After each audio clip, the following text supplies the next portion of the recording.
அனைவருக்கும் வணக்கம். ஸோ போன வகுப்பில் நம்ம விட்டுருந்தோம் இல்லையா, ஆர்ஆர்பிக்கான பாலிட்டி அரசியலமைப்பு சார்ந்த கேள்விகள் எல்லாம் தொகுத்து பார்த்துட்ருக்கோம். குறிப்பாக 2025 கேட்ட எல்லா கேள்வியும் தொகுப்பு பார்த்துட்ருக்கோம்.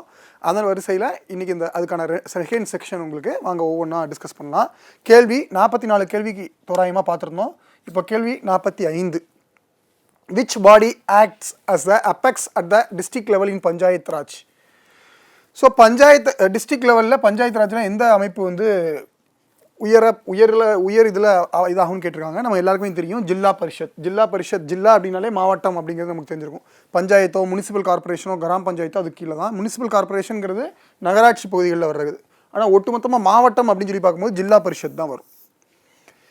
Which of the following directive principles of state policy was added by the 44th Amendment Act 1978? 1978 44வது அரசியலமைப்பு திருத்தத்தின் சட்டப்படி எந்த அரசுக்கு வழிகாட்டும் நெறிமுறை கோட்பாடுகள் டிபிஎஸ்பி சேர்க்கப்பட்டுச்சுன்னு கேட்டிருக்காங்க. என்னங்கிறத ஒன்றா பார்க்கலாம். Protection and improvement of environment and forest life, provision for free legal aid to the poor, participation of workers in the industrial management, reduction of inequalities in income and status among the individuals and groups. சூப்பரான கேள்வி இது பாருங்கள். ரொம்ப இப்போ உதாரணத்துக்கு இது protection and improvement of environment and wildlife அப்படிங்கிறது வந்து பார்த்தீங்கன்னா 48A வரும். Provision for free legal aid to the poor அப்படின்னு சொல்லி பார்த்தீங்கன்னா 39A அப்படிங்கிறதுல வரும். Participation of workers in industrial management அப்படிங்கிறது 43A வரும். இந்த மூணுமே 42வது அரசியலமைப்பு திருத்த சட்டம். ஆனால் 4வதாக இருக்குது பாருங்கள், reduction of inequalities in income and status among the individuals and groups. அதாவது வரக்கூடிய வருமானத்தில் ஏற்றத்தாழ்வை குறைக்கணும். ஒரு குரூப்பாக இருந்தாலும் சரி, தனிநபர் மத்தியிலையும் சரி, ஒரு குழுவுக்கோ அல்லது தனிநபர் மத்தியிலையோ அவங்களுடைய தகுதி நிலையையும் வருமானத்தையும் இருக்கக்கூடிய ஏற்றத்தாழ்வை குறைக்கணும் அப்படிங்கிறது தான் முக்கியமானது. இது வந்து ஒரு சோஷியலிஸ்ட் பிரின்சிபல். இதுக்கு சென்ற வகுப்பில் நம்ம சில கேள்விகள் பார்த்துருந்தோம். அதாவது நல்லாட்சி, மக்கள் நலம் சார்ந்த ஆட்சியை வழங்கக்கூடியது எந்த ஆர்டிக்கல் அப்படின்னு சொல்லி பார்த்துட்டே இருந்தோம். உங்கள் எல்லாருக்கும் ஞாபகம் இருந்திருக்கும், ஆர்டிக்கல் நம்பர் 38. அதே ஆர்டிக்கல் தான் இது ஆர்டிக்கல் நம்பர் 38 கிளாஸ் 2. நான் சென்ற வகுப்பில் சொல்லியிருந்தேன், ஆர்டிக்கல் நம்பர் 38ல் 2 கிளாஸ் இருக்குது, கிளாஸ் 1 அண்ட் கிளாஸ் 2ன்னு. கிளாஸ் 2 அப்படிங்கிறது 44வது அரசியலமைப்பு திருத்த சட்டத்தின்படி உள்ளே சேர்க்கப்பட்டது. ஓகேங்களா? ஸோ இதுதான். தென் question number 47. Which of the following statement correctly distinguishes between the cabinet and the council of ministers கேட்டிருக்காங்க. ஸோ பார்ப்போம். ஃபஸ்ட்டு கேபினெட்னா என்ன, கவுன்சில் ஆஃப் மினிஸ்டர்ஸ்னால் என்னங்கிறது தெரியணும். சரி, இந்தியாவை பொறுத்த வரைக்கும் கேபினெட்டு, கவுன்சில் ஆஃப் மினிஸ்டர், அமைச்சரவை குழு அப்படிங்கிறது என்ன? அமைச்சர்கள் அப்படின்னாலே நம்ம எக்ஸிக்யூட்டிவ், ஆட்சித்துறையினர்னு சொல்லிவிடுவோம். இந்த அமைச்சர்கள்லேயே பல்வேறு கேட்டகரிஸ் இருக்குது. அதில் கேபினெட் அப்படிங்கிறவங்க தான் ரொம்ப டாப் மோஸ்ட். அந்த கேபினெட்லேயும் கிச்சன் கேபினெட்னு ஒன்று சொல்லுவாங்க. கிச்சன் கேபினெட்னா வெறும் 4 அமைச்சர்கள் தான் இருப்பாங்க. பிரதம மந்திரிக்கு கீழே வெறும் 4 அமைச்சர்கள். யாரெல்லாம் பார்த்தீங்கன்னா, ஃபினான்ஸ் மினிஸ்டர் இருப்பார், டிஃபென்ஸ் மினிஸ்டர் இருப்பார், ஹோம் மினிஸ்டர் இருப்பார், ஃபாரின் எக்ஸ்டர்னல் மினிஸ்டர் இருப்பார். ஸோ இந்த 4 பேர் தான். இவங்க 4 பேரை we call them as a kitchen cabinet அப்படின்னு சொல்லுவோம். அதே மாதிரி வந்து பார்த்திங்கன்னா, கேபினெட்டுங்கிறது அடுத்த லெவலில் இருக்கக்கூடிய மிக முக்கிய துறைகள், பல்வேறு துறைகள் இருக்கும். அதெல்லாம் நம்ம கேபினெட் மினிஸ்டர்ஸ்னு சொல்லுவோம். அவங்களுக்கும் இந்த அமைச்சரவை குழுவுக்கும் என்ன வித்தியாசம்னு கேட்டிருக்காங்க. ஒவ்வொன்றா பார்க்கலாம். The cabinet is not a part of an executive. அதே தப்பு. Cabinet is a part of an executive but the council is part of the எக்ஸிக்யூட்டிவ்னு சொல்லியிருக்காங்க. ஸோ அதே தப்பு. கேபினெட், கவுன்சில் ஆஃப் மினிஸ்டர் எல்லாருமே என்ன, மினிஸ்டர்ஸ் தான், அமைச்சர்கள் தான். அமைச்சர்கள்னாலே அவங்க வந்து they are part of executive, ஆட்சித்துறையின் ஒரு பங்கு தான் அவங்க எல்லாருமே. அப்போ ரெண்டாவது, the cabinet is a larger and includes all minister while council is a smaller group. அப்படியே மாற்றி கொடுத்துருக்காங்க. கேபினெட் தான் smaller group, council of ministers தான் லார்ஜர் குரூப், நிறைய அமைச்சர்களை உள்ளடக்கியது. அது உண்டான்னு கேட்டிங்கன்னா அதுவும் கிடையாது. அப்போ the cabinet includes senior ministers while the council include all categories of minister. இதுதான் correct. So senior most ministers like முக்கியமான டிபார்ட்மெண்ட்ஸ்லாம் இருக்கும், அவங்கெல்லாம் cabinet ministers. While council include all minister, எல்லாரையும் உள்ளடக்கியது. The council of minister does not include prime minister. தப்பு. Council of minister also includes prime minister. So இதில் answer வந்து பார்த்தீங்கன்னா option C. Which are the following article of Indian constitution defines the money bill? ரொம்ப ஃபேவரட்டான question இது. அடிக்கடி கேட்டுகிட்டே இருப்பாங்க. பார்லிமெண்ட் அப்படிங்கிற டாப்பிக்கில் வரும், பாராளுமன்றம் அப்படிங்கிற டாப்பிக்கில் வரும். மணி பில், பண மசோதா அப்படிங்கிறது எது கீழே வருதுன்னா 110. ஆர்டிக்கல் நம்பர் 110 ரொம்ப ரொம்ப முக்கியம். பண மசோதா கீழே வருது. 117 வந்து பார்த்திங்கன்னா நிதி மசோதா ஃபினான்ஸ் பில் அப்படின்னு சொல்லி பார்ப்போம். ஓகேங்களா? அப்போ 110 பண மசோதா, நிதி மசோதா, 2 மசோதா இருக்குது. பண மசோதாங்கிறது 110, இதுதான் பட்ஜெட் குறித்த விஷயங்கள்லாம், பட்ஜெட் மாதிரி பல்வேறு விஷயங்களை பேசக்கூடியதெல்லாம் அதில் இருக்கும் மணி பில்லில். 117ங்கிறது நிதி மசோதா, இந்த மணி பில்லில் இல்லாத சில விஷயங்கள்லாம், நிதி தொடர்பான விஷயங்கள்லாம் பேசக்கூடியது 117 finance bill. Question number 49. In February 2021, which of the following was amended enabling the Ministry of Road Transport and Highways to look after the development of ropeways and alternative solution? See, the ropeway அப்படிங்கிறது நம்ம அடிக்கடி இந்த விஷயங்கள் பார்ப்போம். இந்தியாவில் குறிப்பாக மலை கிராமங்களில், மலைப்பகுதிகளில், டூரிஸ்ட் நிறைய வரக்கூடிய பகுதிகளில், ஏன் இன்ஃபேக்ட் சென்னையில் கூட இந்த மாதிரி நிறைய இடங்கள்லாம் அரசாங்கம் ஒரு ப்ரொப்போசல் வச்சுட்டு இருக்கிறாங்க. இப்போ புதுசாக என்னென்னா ரோப் கார்வே. இப்போ உதாரணத்துக்கு தமிழக அரசாங்கம் வந்து பார்த்திங்கன்னா பழனியில் வந்து பார்த்திங்கன்னா ரோப் கார் போட்டிருக்காங்க. அதாவது பக்தர்கள் கீழேருந்து மேலே போகிறதுக்கு அப்படிங்கிறதுக்காக பிளான் பண்ணி பண்ணாங்கல்ல. அப்போ அதே மாதிரி நெடுஞ்சாலைத்துறை இருக்குல்ல, இந்திய அளவில் இருக்கக்கூடிய நெடுஞ்சாலைத்துறை அமைச்சர் வந்து என்ன பண்ணுறாங்க அப்படின்னா, என்ன கொண்டு வந்துருக்கிறாங்க அப்படின்னு சொல்லி கேட்டிருக்காங்க. ரோப்வே ஆல்டர்னேட்டிவ் அது எந்த சட்டத்தின் கீழ் கொண்டு வந்தாங்க? ஆல்ரெடி இருக்கக்கூடிய சட்டம் பார்த்திங்கன்னா government of India allocation of business rule 1961 கீழே கொண்டு வந்திருக்காங்க. ஞாபகம் வச்சுக்கோங்க. Then, which act gave statutory status to the Central Vigilance Commission? Central vigilance கமிஷனுக்கு வந்து எது வந்து சட்ட அங்கீகாரம் கொடுக்குது அப்படின்னு சொல்லி கேட்குறாங்க. இது என்ன சட்டம் கொடுக்குது அப்படின்னா சென்ட்ரல் விஜிலன்ஸ் கமிஷன் ஆக்ட் 2003. ஞாபகம் வச்சுக்கோங்க, ஆண்டு 2003.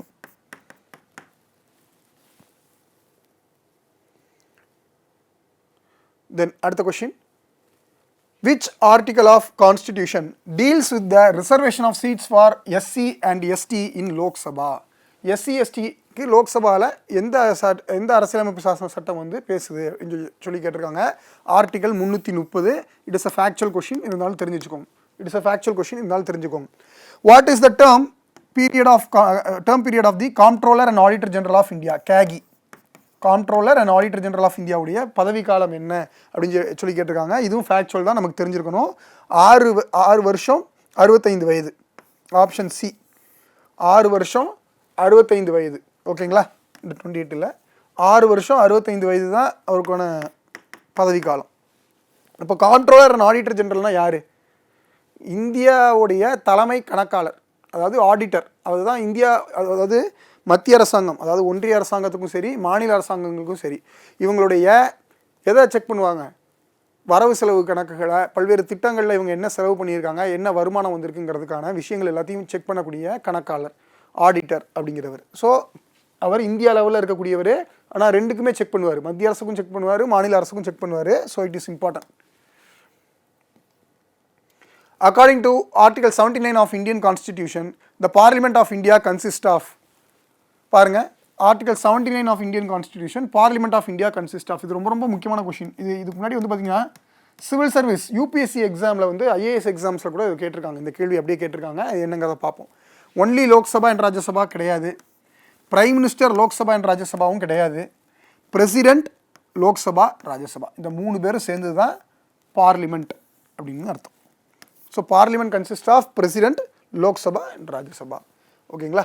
ஸோ இதுக்கான கரெக்டான answer C. Special provisions for certain states are covered under which of the following part of the constitution? So அரசியலமைப்பு சாசனத்தில் மொத்தம் 25 பகுதிகள் இருக்குது. 25 பகுதிகளில் நீங்கள் 22 பார்க்க முடியும் நம்பர்ஸ், ரோமன் நம்பர்ஸில். அதில் எந்த பகுதி special provisions for the states, மாநிலங்களுக்கு சிறப்பு அந்தஸ்து கொடுக்கக்கூடியது எந்த பகுதின்னு சொல்லி கேட்டிருக்கிறாங்க. பகுதி number 21, temporary, transitional and special provisions for the state அப்படின்னு சொல்லி கொடுப்போம். தற்காலிகமாக ஒரு இடைக்காலத்துக்காக கொடுக்கப்பட்ட அதிகாரங்கள். இது உதாரணம் என்னென்னா ஆர்டிகல் 370. இப்போ அது இல்லை, முன்னாடி இருந்தது. 370 அப்படிங்கிறது ஜம்மு காஷ்மீருக்கு வழங்கப்பட்ட இடைக்கால நிவாரணம், அவங்களுக்காக சிறப்பு அந்தஸ்து மாதிரி கொடுத்துருந்தாங்க. இதே மாதிரி இந்தியாவில் பெரும்பாலும் வந்து பார்த்திங்கன்னா வடகிழக்கு மாகாணங்களுக்கு, நிறைய நாகாலாந்து, அதுக்கப்புறம் பல்வேறு மாநிலங்கள் இருக்குல்ல வடகிழக்கில், அவங்களுக்கு இந்த சிறப்பு அதிகாரம் கொடுக்கப்பட்டிருக்கும். ஓகேங்களா? ஓகே, பாருங்கள், இது கரண்ட் அஃபேர்ஸ் ரிலேட்டடாக இருக்கக்கூடிய கொஷின்.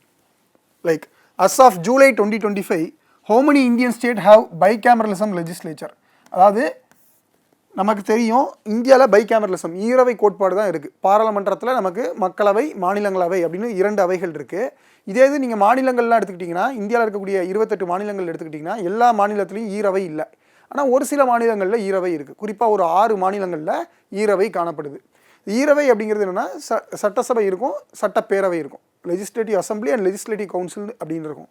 தமிழ்நாட்டில் வந்து பார்த்திங்கன்னா 1985 வரைக்கும் இருந்தது. அதுக்கப்புறம் அதை நம்ம எடுத்துட்டோம், நீக்கிட்டோம்.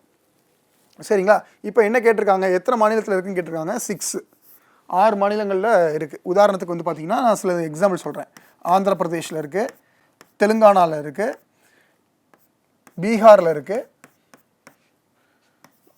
பீகாரில் இருக்குது, உத்தரப்பிரதேஷில் இருக்குது. ஸோ இந்த மாதிரி ஒரு 6 மாநிலங்களில் உங்களுக்கு நீங்கள் பார்க்க முடியும். பெரும்பாலும் தென் மாநிலங்கள் தான் அதிகம். உத்தரப்பிரதேஷ், கர்நாடகா, மகாராஷ்டிரா ப்ராபப்ளி. ஸோ இந்த 6 மாநிலங்களில் தான் இருக்குது, ஞாபகம் வச்சுக்கோங்க. 6. In Indian state governments, to whom is the state council of ministers collectively responsible? இதுவும் ரொம்ப முக்கியமான கொஷின். இதுவும் எக்ஸாம்ஸில் நிறைய தடவை கேட்டிருக்கிறாங்க. பாருங்கள், இது வந்து கான்செப்சுவலாக நமக்கு புரிஞ்சால் தான் இதுக்கு ஆன்சர் பண்ண முடியும். என்ன கேட்டிருக்காங்க பாருங்கள். ஸ்டேட் கவுன்சில் ஆஃப் மினிஸ்டர் அப்படின்னா யார் ஃபஸ்ட்டு? இந்த ஸ்டேட் கவுன்சில் ஆஃப் மினிஸ்டர்ஸ் அப்படிங்கிறவங்க ஆட்சித்துறையினர், மாநில ஆட்சித்துறையினர் யாருக்கு பொறுப்புடையவர்கள்னு கேட்டிருக்காங்க. மாநிலத்தில் இருக்கக்கூடிய ஆட்சித்துறையினர்னா யார்? இருவேறு வகையான ஆட்சித்துறையினர்கள் இருக்காங்க. உதாரணத்துக்கு நாமினல் எக்ஸிக்யூட்டிவ், ரியல் எக்ஸிக்யூட்டிவ் அப்படின்னு சொல்லி ஆங்கிலத்தில் சொல்லுவோம். நாமினல்னா பேரளவில் இருக்கக்கூடிய ஆட்சித்துறையினர், அதுக்கப்புறம் உண்மையான அதிகாரம் படைத்த ஆட்சித்துறையினர்னு. பேரளவில் இருக்கக்கூடிய ஆட்சித்துறையினர் மாநிலத்தை பொறுத்த வரைக்கும் யார் அப்படின்னு சொல்லி பார்த்தீங்கன்னா ஆளுநர், அட்வொகேட் ஜெனரல் அப்படின்னு சொல்லி சொல்லுவாங்க. அவங்க 2 பேர் இருப்பாங்க. இதே இது வந்து பார்த்தீங்கன்னா உண்மையான ஆட்சியாளர்கள், உண்மையான ஆட்சித்துறையினர்கள் யாருன்னு பார்த்தீங்கன்னா முதலமைச்சரும் அவருடைய அமைச்சரவை சகாக்களும், அமைச்சரவை குழுவும் தான். அப்போ அந்த முதலமைச்சரும் அமைச்சரவை குழுவும் யாருக்கு கூட்டு பொறுப்புடையவர்கள்னு கேட்டிருக்காங்க கேள்வி. யாருக்கு? To the governor of state கிடையாது, கவர்னர் ஆஃப் ஸ்டேட்டுக்கு அவங்க பொறுப்புடையவர்கள் கிடையாது. டு த கவுன்சில்ஸ் ஆஃப் ஸ்டேட்ஸுக்கும் கிடையாது. ஸ்டேட் லெஜிஸ்லேட்டிவ் அசம்பிளி, அங்கே இருக்கக்கூடிய எம்எல்ஏக்களுக்கு. ஸ்டேட் லெஜிஸ்லேட்டிவ் அசம்பிளினா என்ன?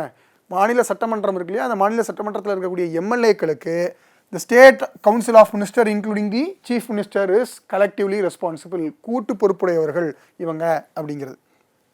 So answer option C.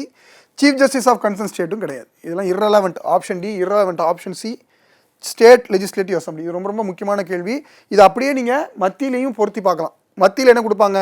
இங்கே பாருங்கள், இந்தியான்னு வச்சுக்கோங்க. இந்தியா பார்லிமெண்ட்டுக்கு, அங்கே ஸ்டேட் லெஜிஸ்லேச்சருக்கு பதிலாக பார்லிமெண்ட்டுன்னு போட்டுக்கோங்க. பாராளுமன்றத்துக்கு எக்ஸிக்யூட்டிவ், அதாவது ஆட்சித்துறையினர்கள் யாருக்கு கூட்டு பொறுப்புடையவர்கள்னு கேட்டாங்கன்னா பார்லிமெண்டேரியன்ஸ். குறிப்பாக யாருக்கு? லோக்சபா, ராஜ்யசபாவில் இருக்கக்கூடிய எம்பிஸுக்கு. அதுலேயும் பர்டிகுலராக யாருக்குன்னு பார்த்தீங்கன்னா லோக்சபாவில் இருக்கக்கூடிய எம்பிக்கு தான், மக்கள் அவையில் இருக்கக்கூடிய எம்பிக்களுக்கு தான் மத்தியில் இருக்கக்கூடிய பாராளுமன்ற மத்தியில் இருக்கக்கூடிய அமைச்சர்கள் வந்து கூட்டு பொறுப்புடையவர்கள் அப்படிங்கிறது. ஸோ அது மாநிலத்துக்கும் இதே பிரின்சிபல் தான், மத்தியிலையும் இதே பிரின்சிபல் தான். Which amendment extended the reservation of seats for SC/ST in legislature for another 10 years till 2030? SC/STக்கு எந்த அமெண்ட்மெண்ட் வந்து இன்க்ரீஸ் பண்ணியிருக்குன்னு கேட்டிருக்காங்க. 104வது அமெண்ட்மெண்ட் 104th எந்த ஆண்டுனா 2020 தான் கொண்டு வந்தாங்க. ஒவ்வொரு 10 ஆண்டுக்கும் இந்த மாதிரி எக்ஸ்டெண்ட் பண்ணிட்டே போயிட்டுருக்கோம். நம்ம அம்பேத்கர் சட்டம் கொண்டு வந்ததுலேருந்து அந்த காலகட்டத்திலேருந்து ஒவ்வொரு 10 ஆண்டுகளுக்கும் SC/STக்கு லெஜிஸ்லேச்சர்ஸில், அதாவது பார்லிமெண்ட் மத்தியில் இருந்தாலும் சரி, மாநிலத்தில் இருந்தாலும் சரி, அவங்களுக்கான இடஒதுக்கீடு ரிசர்வேஷன் வந்து நம்ம எக்ஸ்டெண்ட் பண்ணிக்கிட்டே போகிறோம். The 11th schedule of Indian constitution relates to which of the following கேட்டிருக்கோம். ஸோ அட்டவணைகள், த 11th ஷெட்யூல் 11வது அட்டவணை எதை குறிக்குதுன்னு கேட்டிருக்காங்க. நம்ம எல்லாருக்குமே தெரியும். 11வது அட்டவணை என்ன? பஞ்சாயத், பவர்ஸ் ஆஃப் பஞ்சாயத், அதை பற்றி பேசுது. ஃபங்க்ஷன்ஸ் ஆஃப் முனிசிபாலிட்டி 12வது, ஸ்டேட் லிஸ்ட் சப்ஜெக்ட் கிடையாது, powers and responsibility of the panchayat, அதான் ஆன்சர். ஆன்டி டிஃபெக்ஷன் லா அப்படிங்கிறது 10வது, ஃபங்க்ஷன்ஸ் ஆஃப் முனிசிபாலிட்டிலாம் 12, ஸ்டேட் லிஸ்ட் சப்ஜெக்ட்லாம் வந்து பார்த்திங்கன்னா 7ல் இருக்கும். அப்போது 11 அப்படிங்கிறது powers and responsibility of panchayat தான், அதுதான் 11வது அட்டவணை. அப்போ ஆப்ஷன் சி. கொஷின் நம்பர் 61 பார்த்தீங்கன்னா, what does dyarchy mean in the context of 1919 act? இந்திய அரசு சட்டம் 1919 படி டயார்கி, இரட்டை ஆட்சி என்றால் என்னன்னு கேட்டிருக்காங்க. இப்போ இரட்டை ஆட்சி என்றால் என்ன? ஃபஸ்ட்டு ஒரு கவர்னர் இருப்பார். ஒவ்வொரு மாநிலத்தில் தான் இரட்டை ஆட்சி அப்படிங்கிற கான்செப்டை அவங்க கொண்டு வந்தாங்க. அப்போ ஒவ்வொரு மாநிலத்துக்கும் ஒரு ஆளுநர் இருப்பார். அந்த ஆளுநர் வந்து யாராக இருப்பார்னா ஆங்கிலேயராக தான் இருப்பார், பிரிட்டிஷாக தான் இருப்பாங்க. இப்போ ஆளுநர் கீழே இருவேறு துறைகள் இருக்கும். ஒன்று வந்து பார்த்திங்கன்னா டிரான்ஸ்ஃபர்டு சப்ஜெக்ட், ட்ரான்ஸ்ஃபர் சப்ஜெக்ட், இன்னொன்று வந்து பார்த்தீங்கன்னா reserved subject.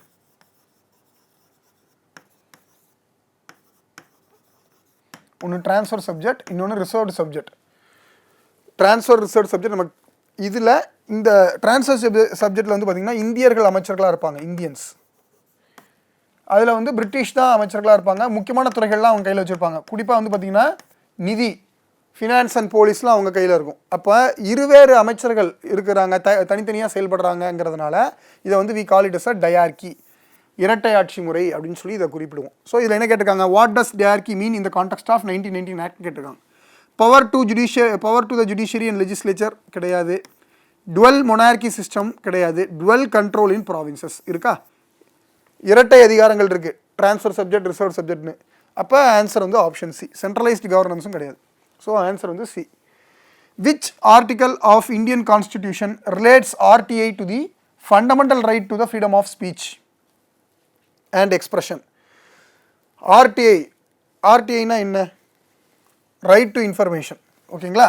Which article of Indian constitution relates RTI to the fundamental right to freedom of speech and expression சொல்லி கேட்டிருக்காங்க. இதில் என்ன article, freedom of speech and எக்ஸ்பிரஷன்னாலே நமக்கு ஈஸியாக தெரிஞ்சிடும், ஆர்டிகல் 19 அப்படின்னு சொல்லிட்டு. ஃபார்ச்சுனேட்லி நமக்கு வந்து மற்ற ஆர்டிகல்லாம் வேறு கொடுத்துட்டாங்க, 15, 21, 32ன்னு. அப்போ நம்ம எளிமையாக நம்ம இது ஒன்று தான் 19 இருக்குங்கிறத போட்டுடலாம். ஒருவேளை இது கொடுக்காட்டாலும் நமக்கு இது தெரிஞ்சிருக்கணும்.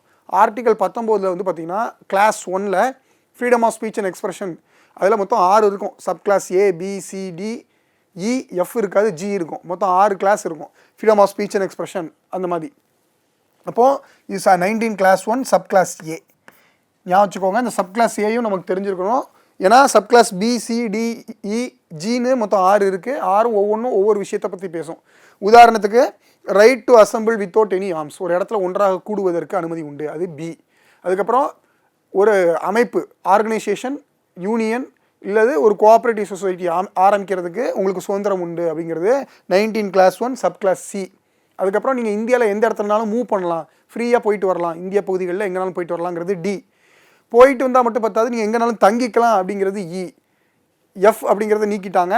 ஜி என்னதுன்னா உங்களுக்கு விருப்பப்பட்ட தொழிலை நீங்கள் பார்த்துக்கலாம், எந்த தொழில்னாலும் இந்தியாவில் பார்க்க முடியும் அப்படிங்கிறது. அதாவது வியாபாரமோ படிப்பு சம்மந்தமாக நீங்கள் எந்த தொழில்னாலும் பார்க்கலாம் அப்படிங்கிறது.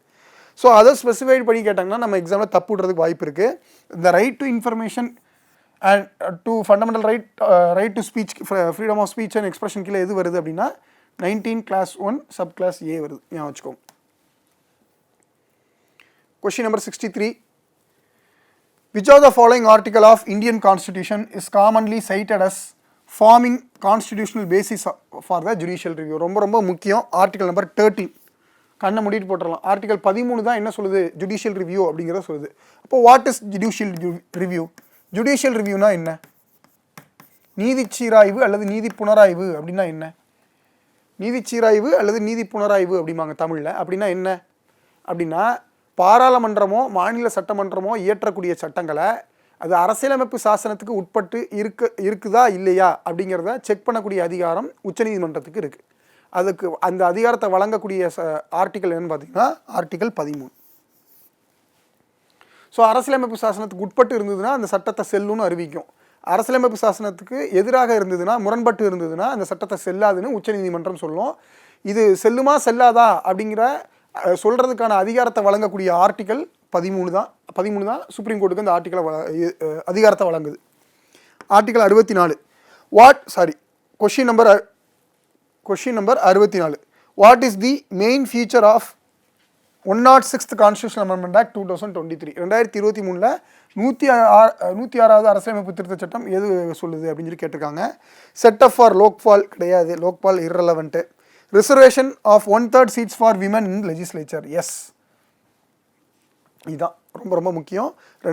இந்த சட்டம் என்ன சொல்லுச்சுன்னா 2029 இந்தியாவில் இருக்கக்கூடிய எல்லா மாநில சட்டமன்றங்கள்லையும் மத்தியில் இருக்கக்கூடிய பாராளுமன்றத்திலையும் 1/3 பங்கு பெண்களுக்கு ரிசர்வேஷன் கொடுக்கணும்னு சொல்லிடுச்சு.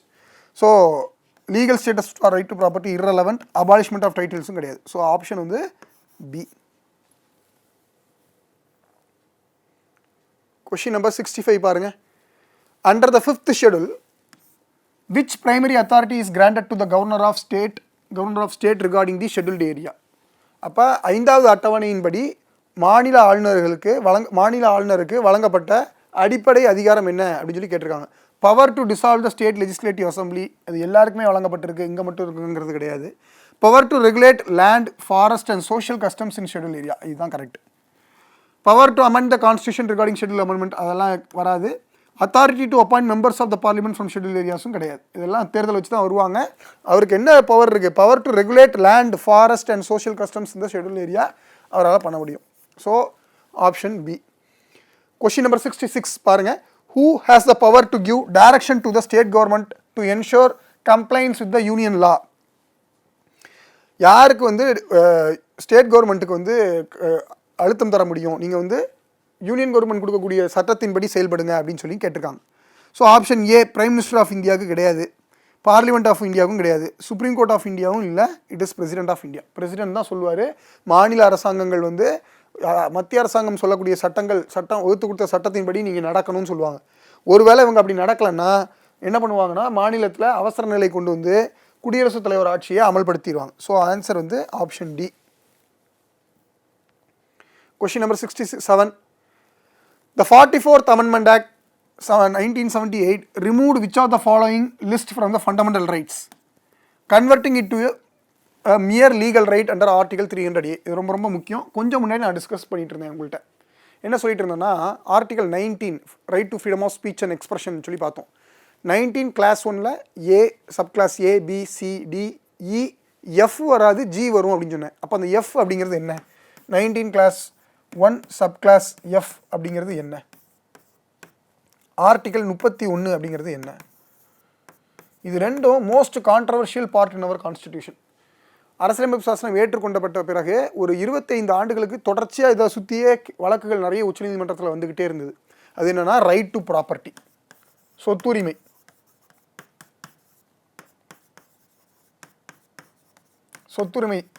சொத்துரிமை சார்ந்தது. ஸோ ஆன்சர் வந்து டி, ரைட் டு ப்ராப்பர்ட்டி. அதை 300A கீழே கொண்டு போயிட்டாங்க. முன்னாடி இது வந்து அடிப்படை உரிமையாக இருந்தது. இப்போ அது வந்து it has become a legal right. ஓகேங்களா? ஸ்டாட்யூட்டரி ஆர் லீகல் ரைட், சட்ட உரிமையாக மாற்றப்பட்டிருக்கு. Which of the following subjects was moved from the state list to the concurrent list by the 42nd Amendment Act? அதாவது மாநில பட்டியலிருந்து பொதுப்பட்டியலுக்கு இங்கே கீழே கொடுத்துருக்கிறதுல எது மாற்றப்பட்டுச்சு 42வது அரசியலமைப்பு திருத்த சட்டத்தின்படின்னு கேட்டிருக்காங்க. போலீஸ் கிடையாது, அக்ரிகல்ச்சர் கிடையாது, பப்ளிக் ஹெல்த் கிடையாது. இது மூணுமே still it is with state government தான். இது மூணுமே ஸ்டேட் லிஸ்ட்டில் தான் இருக்குது. ஸ்டேட் லிஸ்ட்லேருந்து எது வந்து கன்கரண்ட் லிஸ்ட், அதாவது மாநில பட்டியலேருந்து எது வந்து பொதுப்பட்டியலுக்கு போயிருக்குன்னு கேட்டிருக்காங்க. ஸோ எஜுகேஷன் தான் போயிருக்கு. ஸோ ஆப்ஷன் டி ஞாபகம் வச்சுக்கோங்க. 69. What is the maximum strength of the members in state legislative assembly as per the constitution of India?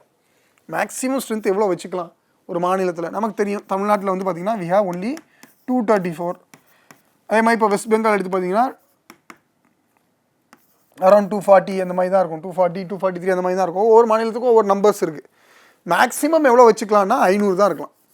எனக்கு தெரிஞ்சு உத்தரப்பிரதேஷ் தான் இந்தியாவிலே வந்து பார்த்திங்கன்னா அதிகமான எம்எல்ஏக்கள் இருக்கக்கூடிய ஒரு சட்டசபை. 405 எம்எல்ஏக்கள் உண்டு அங்கே, 405. Okay, then the reservation of seats in Panchayat for SC, STs and women comes under which article ன்னு கேட்குறாங்க. The reservation of seats in Panchayat for SC, ST and women comes under which article? So நமக்கு தெரியும் 243 தான் வரும் நமக்கு தெரியும். Unfortunately எல்லாத்துலேயுமே 243 கொடுத்துட்டாங்க. இதில் பர்டிகுலராக ரிசர்வேஷன் எதில் வருதுன்னா 243Dயில் வருது. ஆர்டிகல் 243D பஞ்சாயத்தில் SC, ST and விமனுக்கு ரிசர்வேஷன் கொடுக்கக்கூடிய ஆர்டிகல். கேள்வி 71.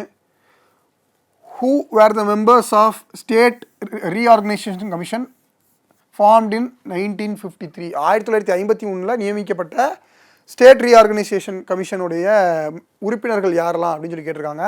HN குன்ஸ்ரு, KM பணிக்கர், ஃபசல் அலி. இதை வந்து ஃபசல் அலி கமிட்டின்னு நம்ம சொல்லுவோம். இது பொதுவாக நம்ம வந்து ஃபசல் அலி கமிட்டின்னு சொல்லுவோம். ஸோ இதுதான் ஆன்சர் கரெக்டு, ஆப்ஷன் ஏ. ஓகேங்களா? Which of the following is not an instrument of parliamentary control over the executive in India? இதுவும் நம்ம கான்செப்ட் புரிஞ்சால் தான் புரியும்.